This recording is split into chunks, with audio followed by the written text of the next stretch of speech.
PDP. Yes. After that, Nicholas Ukachukwu went to court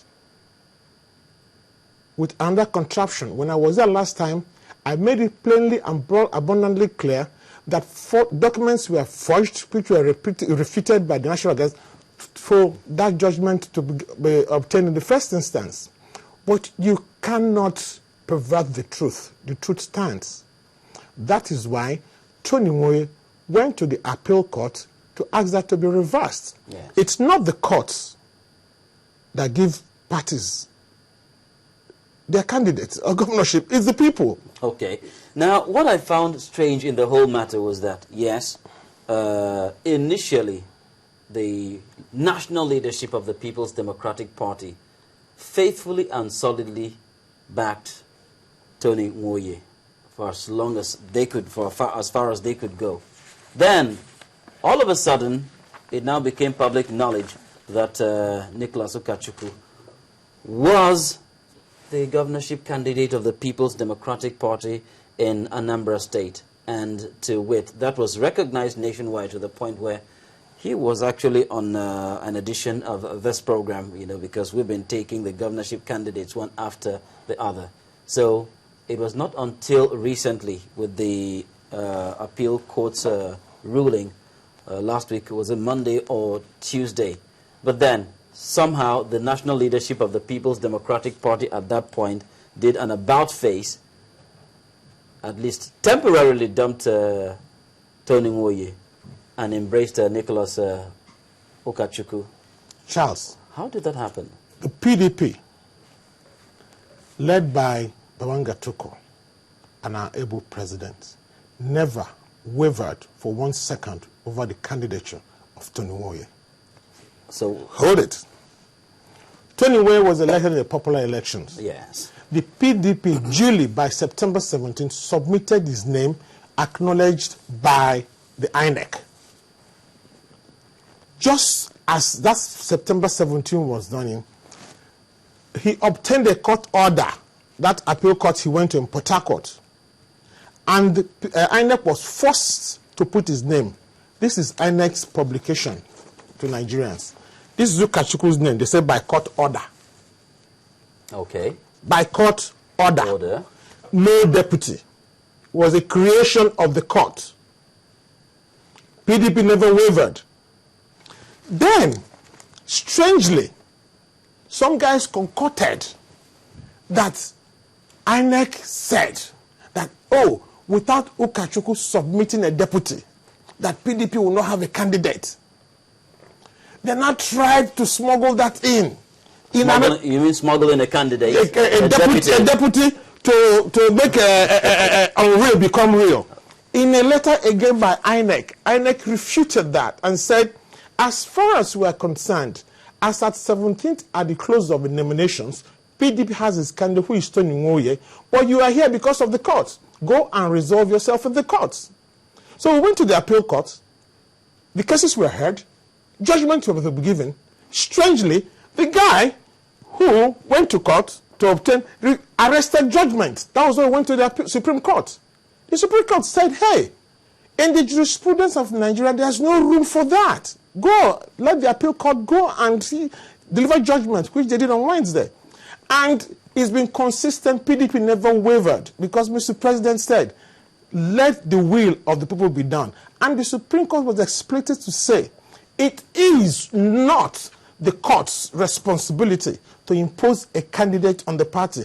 It is the genuine party members who elected Tony Nwoye that did. So that put paid to it. Charles, yes. Can we move forward to the main issue? Now, is there any possibility of litigation overturning this decision now? I mean, the case is closed.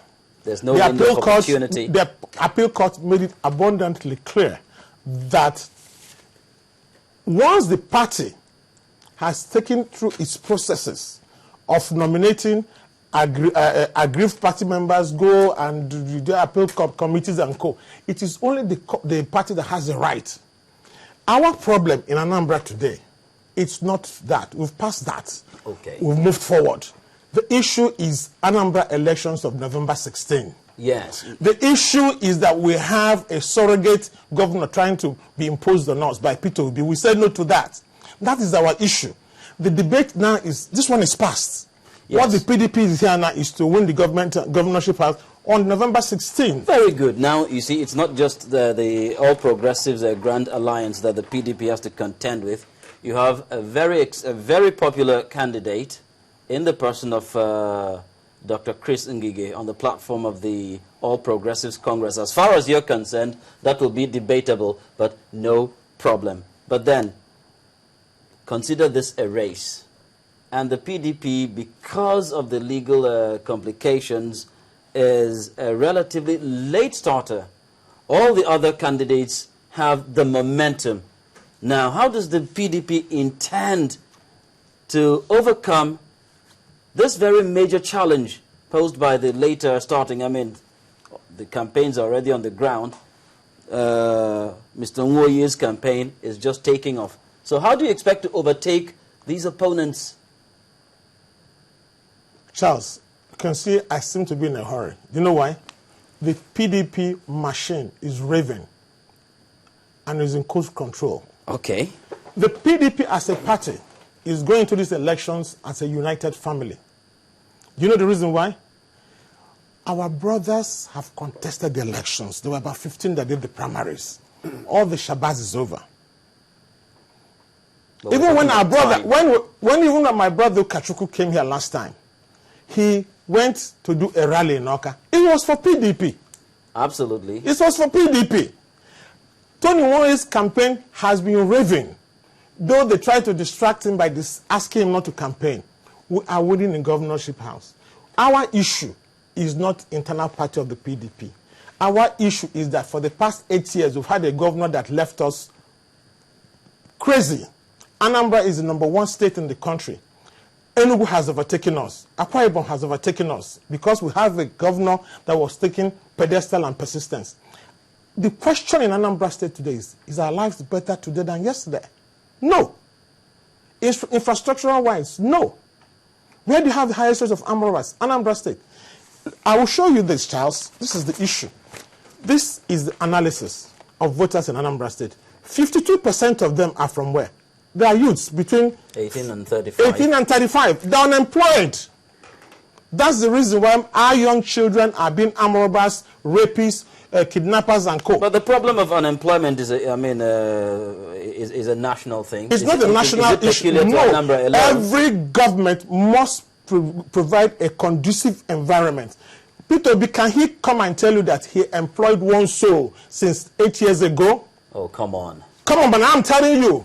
I am telling you. Ask Peter Obi, how many primary schools has he renovated in Anambra State? I am very sure he will give me a very long list. Long list. Excuse me. A long list does not translate to reality. Another issue is this. He has finished his 8-year tenure. Yes, that is certain. He's not contesting again. So good. So he's not contesting again. He has a surrogate son he's carrying around the name of Obianyo, who was the Fidelity Bank executive director. He is the chairman of a bank. Remember, you have more than one candidate to contest with. Contend with. I'm telling you. Well, please, with due respect, Ngige is my senior in the medical school. Please, our attention is with APGA. Oh, so you've already dismissed I have not dismissed. I said with due respect. Okay. You're talking about an incumbent governor who suddenly woke up at night, say he is buying 200 buses for schools that he has not rebuilt. He is donating computer to schools. He is donating, yet the roofs are leaking. Now, Obiano has not been able to go to one campaign on his own. There was something I saw here I need to correct. There's a deception going on, Charles. And so Mr. President in Israel with Obiano by his side. The deception going on is that Peter is deceiving everybody that Mr. President is supporting him. I saw it in your TV. Just Israel. On Israel. What is Obiano doing in Israel, Mr. President? To make people believe that Mr. President is supporting them. No. You mean politics can be taken out of the shores of this country that way? It's unbelievable. The man was there on a pilgrimage. It's a coincidence. The game was coincidence. 2 seats from Mr. President. They are trying to stage Mr. President and deceiving a number of people that P2B is close to the president, that the president is supporting him. It is not true. The